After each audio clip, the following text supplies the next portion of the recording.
नमस्कार। मैं आज आपके समक्ष राष्ट्र प्रेमी कवि रामधारी सिंह दिनकर द्वारा रचित कर्ण का मित्र प्रेम शीर्षक कविता को लेकर उपस्थित हुआ हूं। एक वीडियो के रूप में मैंने इस कविता को 2 भागों में बांटा है। पार्ट 1 वीडियो में मैं केवल इस कविता का सार या सारांश या मूल भाव या केंद्रीय भाव तथा उद्देश्य या संदेश को प्रस्तुत करना चाहता हूं, जबकि पार्ट 2 वीडियो में मैं इस कविता का शब्दार्थ सहित सप्रसंग अर्थ या व्याख्या को प्रस्तुत करना चाहता हूं। नमस्कार। हिंदी एजुकेशनल चैनल में मैं आपका स्वागत करता हूं।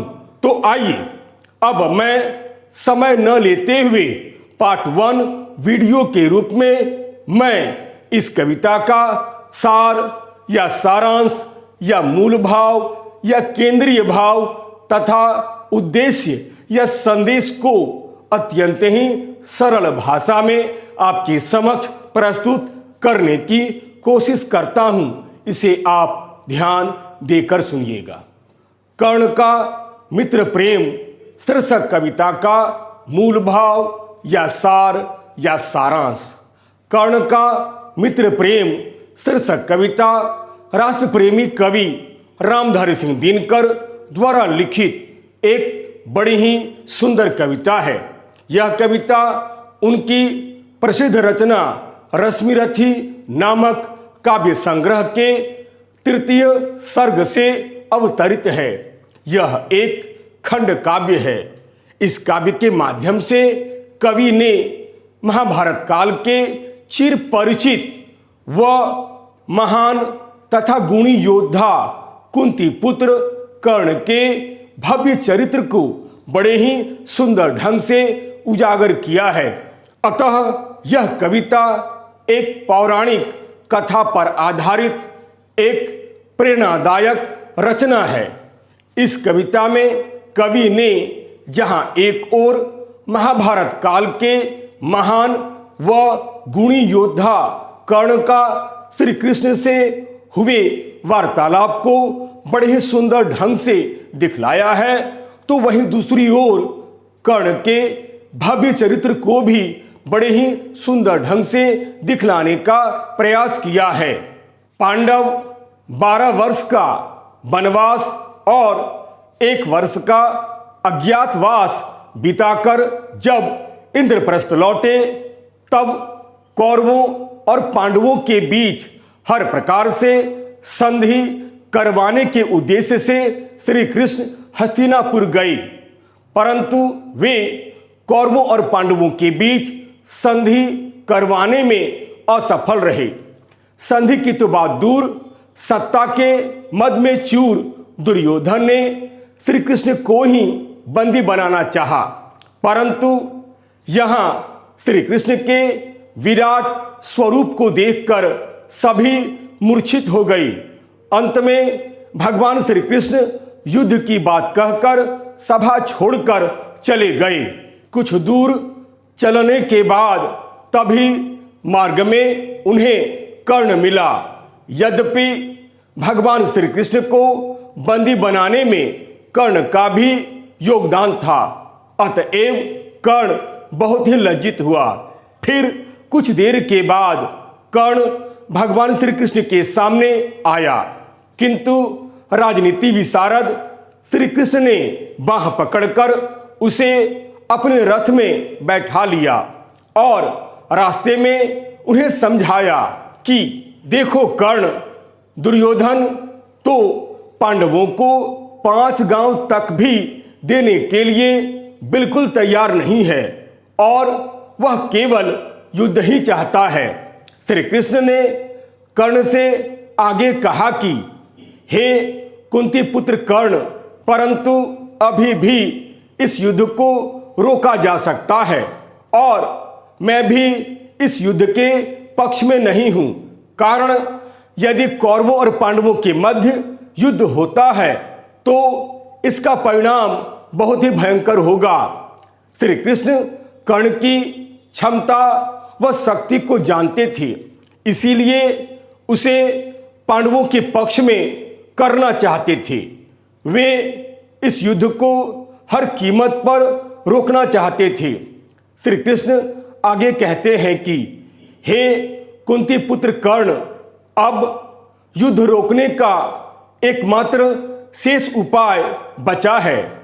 दरअसल दुर्योधन को केवल तुम्हारे ही बल का भरोसा है और वह केवल तुम्हारे ही बल पर इस युद्ध को जीतना चाहता है।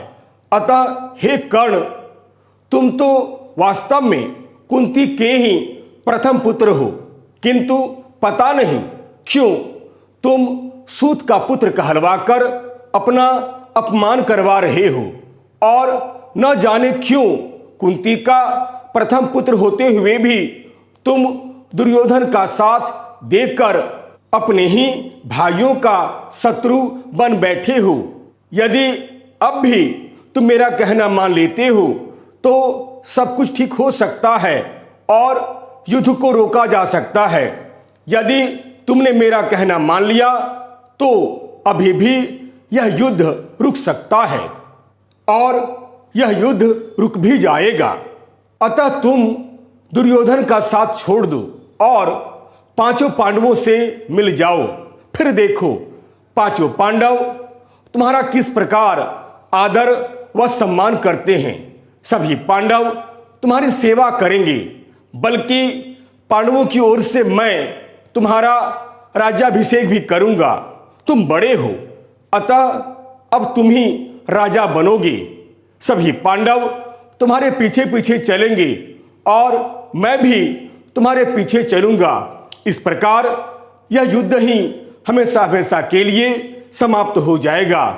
इस कार्य के लिए मैं तुम्हें सचमुच कुरुराज समर्पित कर सकता हूं। यश, मान, सिंहासन सभी कुछ दे सकता हूं। बस तुम दुर्योधन यानी कौरवों का साथ छोड़ दो। यह सब सुनने के बाद कर्ण श्री कृष्ण से कहता है कि हे श्री कृष्ण, अब आप मुझे दुर्योधन का साथ छोड़ने के लिए कह रहे हैं, बल्कि मैं तो आपसे यही कहूंगा कि आप मुझे दुर्योधन का साथ छोड़ने के लिए कभी मत कहिए। सोचिए, जिस समय मैं अकिंचित सा पड़ा हुआ था, अर्थात जब मेरे पास कुछ भी नहीं था, मुझे किसने सम्मान दिया? हाँ हाँ बताइए, मुझे किसने सच्चा स्नेह दिया? मुझे किसने सच्चा प्यार दिया? हाँ हाँ एक बार सोचिए, किसने मेरा मान बढ़ाया? सभी मुझे सूत पुत्र समझकर अपमानित ही करते रहे। जाति व कुल के नाम पर मैं बार बार अपमानित हुआ। उस समय मां की ममता आखिर कहां चली गई थी? मैं तो आज भी राधा को ही अपनी मां मानता हूं और अधिरथ को अपना पिता। कर्ण आगे कहता है कि ऐसे समय में जब मैं भरी सभा में आचार्य द्रोण और कुलगुरु कृपाचार्य द्वारा जाति व कुल के नाम पर अपमानित हो रहा था, तब एकमात्र दुर्योधन ही ऐसा व्यक्ति था जिसने मेरी तरफ मित्रता का हाथ बढ़ाया, प्रेम का हाथ बढ़ाया। और यही नहीं, उसने मुझे एक राज्य का अधिपति बनाकर राजाओं की श्रेणी में आने का गौरव प्रदान किया। यानी दुर्योधन ने कर्ण को राज्य का अधिपति इसलिए बनाया क्योंकि एक बार हस्तिनापुर में अस्त्र कौशल प्रदर्शन की परीक्षा में कर्ण को कुल और जाति के नाम पर अपमानित कर परीक्षा से बाहर कर दिया गया था और कहा गया कि अस्त्र कौशल प्रदर्शन परीक्षा में केवल वही भाग ले सकता है जो कुरुवंशी हो। तब एकमात्र दुर्योधन ने ही मुझे यानी कर्ण को अंग देश का राजा बनाकर उसे अपने बराबर का दर्जा प्रदान किया और श्रेष्ठ राजाओं की श्रेणी में आने का गौरव प्रदान किया। इस प्रकार मेरा गौरव बढ़ गया। अतः आप मुझे दुर्योधन का साथ छोड़ने के लिए मत कहिए। मेरा रोम रोम आज दुर्योधन का ऋणी हो चुका है। उसने जो मेरे ऊपर उपकार किया है, मैं उसका बदला कभी नहीं चुका सकता हूं और यह बात सूर्य और चंद्रमा तक सभी जानते हैं। इसलिए मैं उसका साथ नहीं छोड़ सकता हूं। अब आप ही बताएं, मैं उसका साथ कैसे छोड़ सकता हूं? उसने जो मेरे ऊपर उपकार किया है, उसका ऋण मैं कभी भी नहीं चुका सकता हूं। अतः अब तो उसकी रक्षा करना ही मेरा कर्तव्य है। यही नहीं, अब तो वह मेरे भाइयों से भी बढ़कर है। मेरा सब कुछ उसके लिए है। अतः अब उस पर होने वाले हर वार को मैं व्यर्थ कर देने के लिए बाध्य हूं और हर प्रकार के वार को मैं व्यर्थ कर दूंगा। धरती क्या, अगर वैकुंठ भी मुझे मिल जाए तो भी मैं दुर्योधन के चरणों में अर्पित कर दूंगा। अतः अब आप मुझे दुर्योधन का साथ छोड़ने के लिए मत कहिए।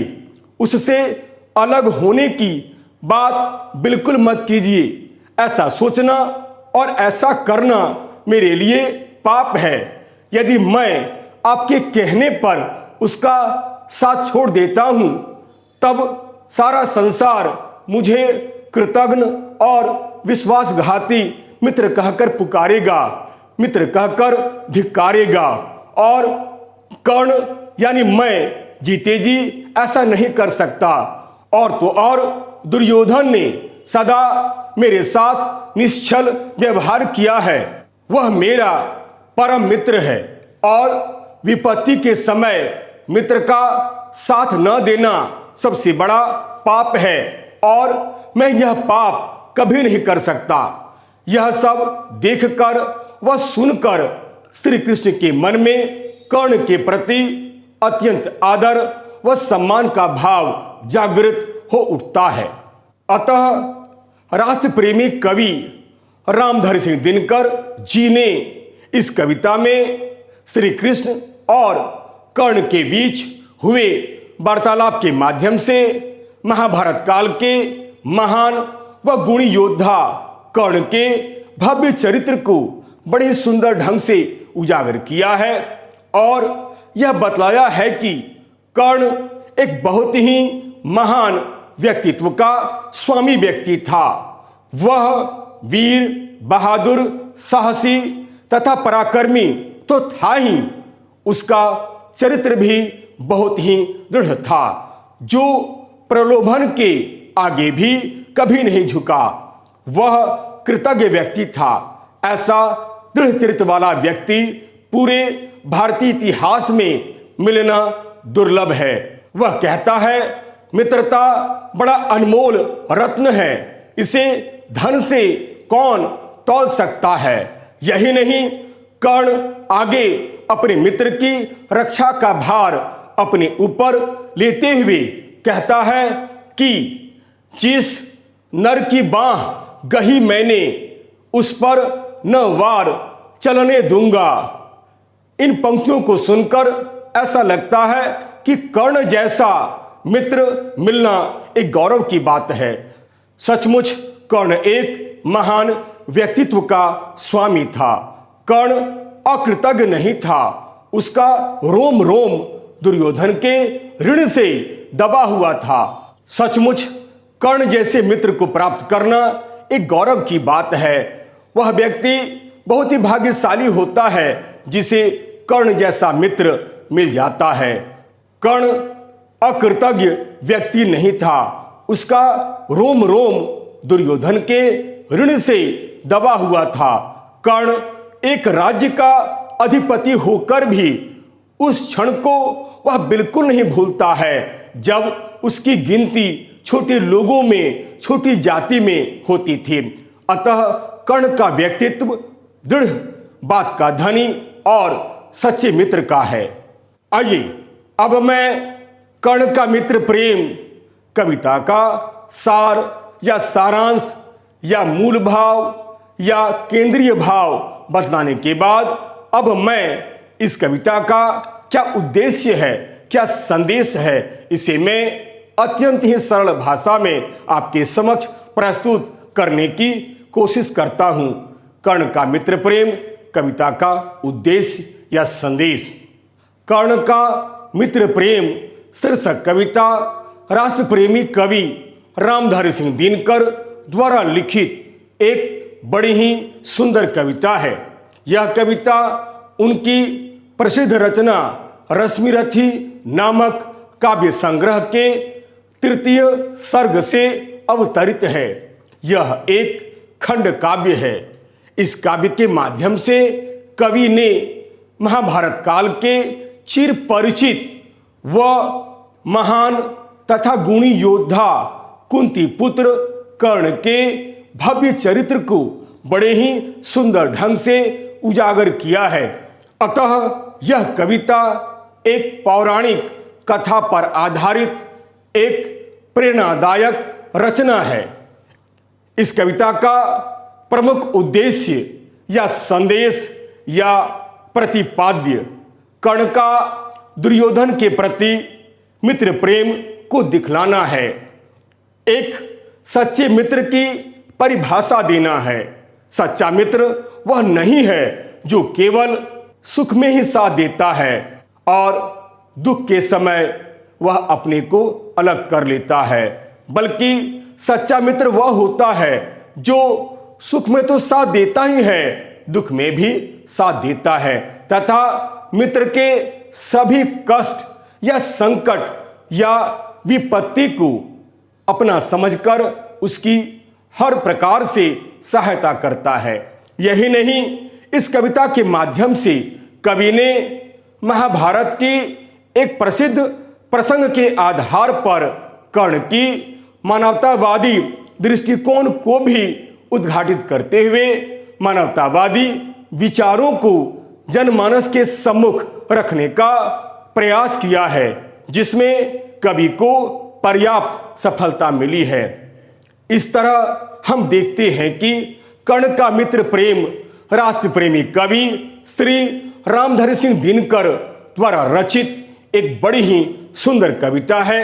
इस कविता में कवि ने जहां एक ओर महाभारत काल के महान व गुणी योद्धा कर्ण का श्री कृष्ण से हुए वार्तालाप को बड़े ही सुंदर ढंग से दिखलाया है, वहीं दूसरी ओर कर्ण के भव्य चरित्र को भी बड़े ही सुंदर ढंग से दिखलाने का प्रयास किया है। यदि यह वीडियो आपको अच्छा लगता है तो आप इसे लाइक करें, शेयर करें और तो और सब्सक्राइब करना आप बिल्कुल नहीं भूलें। याद रखिएगा, मेरा यह चैनल, मेरा यह वीडियो एक प्रकार से एक एडुकेशनल वीडियो है। यह एक एडुकेशनल चैनल है, अतएव लाइक, शेयर और सब्सक्राइब करना आप बिल्कुल नहीं भूलें। और तो और यदि मेरे वीडियो में अगर आपको कहीं भी किसी प्रकार की कोई त्रुटि या कोई कमी नजर आती है तो आप सप्रमाण कमेंट्स करें, ताकि मैं उन गलतियों पर ध्यान दे सकूं और आपके लिए और भी सुंदर और भी उपयोगी वीडियो बनाकर प्रस्तुत कर सकूं, ताकि आप अधिक से अधिक लाभान्वित हो सकें। तब तक के लिए नमस्कार, धन्यवाद।